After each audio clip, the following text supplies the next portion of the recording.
There are three types of tone marks in Igbo with examples. Akara ụdaolu n'Igbo dị ụzọ atọ. Lee ọmụmaatụ ha. Ụda elu. Look at the sign going up. You call it in English high tone. Ụda nsụda. Look at the sign. Flat. You call it mid tone in English. Ụda ala.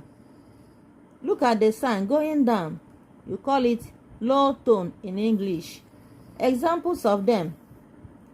High tone. Aka, aka, hand.